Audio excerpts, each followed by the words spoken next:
We're now joined by the CEO of the Localisation Support Fund, Irshaad Kathrada, to unpack what this could mean for jobs, industrial growth, and the country's energy future. A very good evening to you, Irshaad. Thank you so much for your time. Welcome. Good evening, Mpho. Thanks for having me on the show.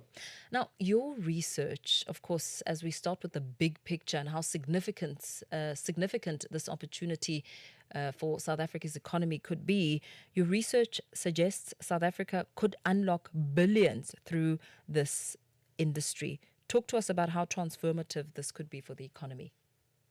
Oh, it could be absolutely massive. And I think we should start off by saying South Africa's been walking this journey on biofuels for a number of years. Government put out their first strategy paper about 20 years ago in 2007. And incrementally, through different legislative and regulatory amendments to the enabling environment, we're getting closer and closer now to having viable projects off the ground. Of course, the current geopolitical environment that we find ourselves in with high oil prices and the difficulty of importing fuel from the Gulf has, I think, even sharpened the opportunity much more.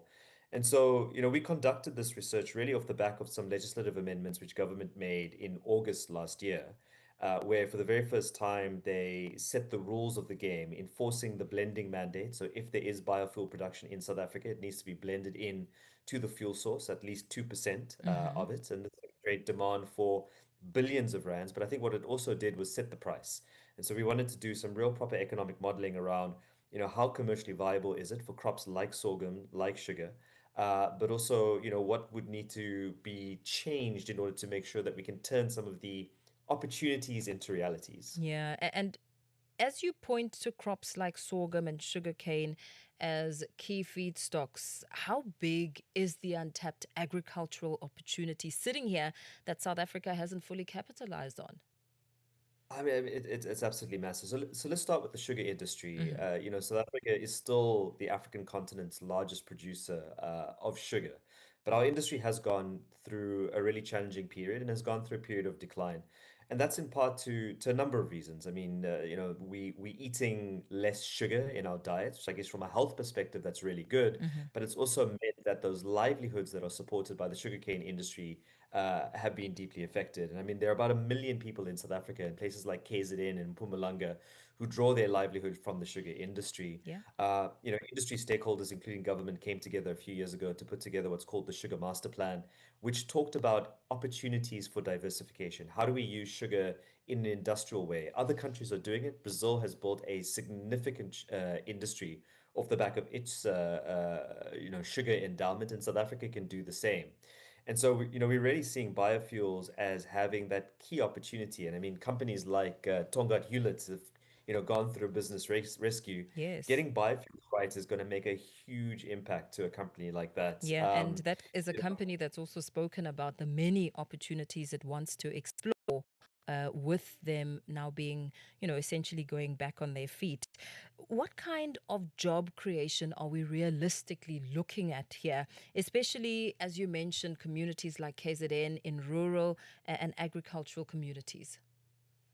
Yeah, so I mean, the job potential could be massive. I mean, I think at the scale of demand that there is in South Africa, and I think, just before I get into the jobs, I think we should be clear on, why this industry is so interesting and important to get right is because the demand is already there. It's on Mm. the table. We're already consuming a lot of fuel in South Africa. It's different to other nascent industries where you're trying to build demand. So really all we're doing is to try and tap into that existing demand. And we really are talking tens of thousands of jobs and jobs that could also be created in small scale farms, rural farms across the country. We've been engaging with the South African Farmers Development Agency, which puts a lot of effort into particularly small scale black farmers and ensuring that they can equitably and commercially engage in commercial farming in South Africa, and ensuring that this is not an opportunity that only falls on the big commercial farmers, but is one that can be tapped into by small scale farmers. And it really has the opportunity to ensure that, a number of these sugar plantations across the country, and also, we shouldn't forget about sorghum because, sorghum is a crop that, we've been growing on the African continent for some estimates suggest 5, 6,000 years. Yes. We grew a lot of it in South Africa at a point, but it's also declined. But parts of the Free State, the Northern Cape, Northwest, where we don't get as much irrigation and where maize isn't as viable could be places where sorghum becomes a much more viable crop. And if we can create that demand pool through a biofuels industry, again, we're crowding in a lot of jobs in areas that don't currently have them. And I think that's what's so important Mm. about getting this industry right. Yeah, you mentioned some breakdowns in terms of percentages. If the opportunity is indeed as large as the research has suggested here, what are the biggest barriers right now as you and I speak? Are we talking infrastructure gaps? Is it policy? What is standing in the way, especially when you make that brilliant example about other countries like Brazil, how they've managed to get this right? Yeah, so part of it is policy, and part of it is also kind of enabling incentives. You know, Hmm. we spoke with the South African Fuel Association about the infrastructure point, and actually what they've said is, South Africa has excellent existing infrastructure because of the pipelines that have been developed over time. You mentioned upfront about the lost refinery capacity, but Yeah. the one thing we still do have are all the pipeline infrastructure, and that can help then to transport the fuel across the country. So policy is really the big thing. And in countries where we've seen them get it right, we look at Brazil, we look at the United States. Those are the two big producers of biofuels in the world. The first is they have a very clear and enforceable mandate. So in the case of the United States, at a federal level, at least 10% of their fuel needs to be biofuel. In fact, some economies like states like California, Hmm. for example, have gone even further to say it must be 15% for newer vehicles. Brazil have a blending mandate of 30%. So they've gone even further, recognizing the agricultural opportunity. So that's the first thing. The second thing we've seen countries like the United States and Brazil do is put in place incentives, particularly for early stage development, that can allow for the scaling up. These are massive investments. I mean, there's an investment that's been touted in the Free State for the last number of years, and we're looking at about 3 billion rand that would need to be invested in there. Hmm. Obviously, investors to put that kind of money down will need to ensure that the market is there. Yeah. Talking about the blending mandate and the enforceability of it is important, but what incentives are on the table? And we're engaging now with the Department of Mineral Resources and Petroleum, who've talked about potentially introducing a biofuels levy into the fuel pool. Now, that might sound a little bit scary for a number of South Africans that are already grappling with high levies and high fuel prices. Absolutely. But what we're talking about is really only, 5 to 6 cents at the pump per liter could help to generate sufficient, money into a pool that could be invested in supporting these biofuels projects. Because right now, they would all be viable at the current oil prices and the US dollar exchange rate. Mm. But obviously, if oil were to drop below $60 a barrel, some of those projects may no longer be viable. What countries like the United States and Brazil have done is they've introduced sort of price support mechanisms so that if fuel prices fall, then there is a subsidy that is provided by the state because Yes. they've recognized that having that capacity in country is really important from a fuel security point of view.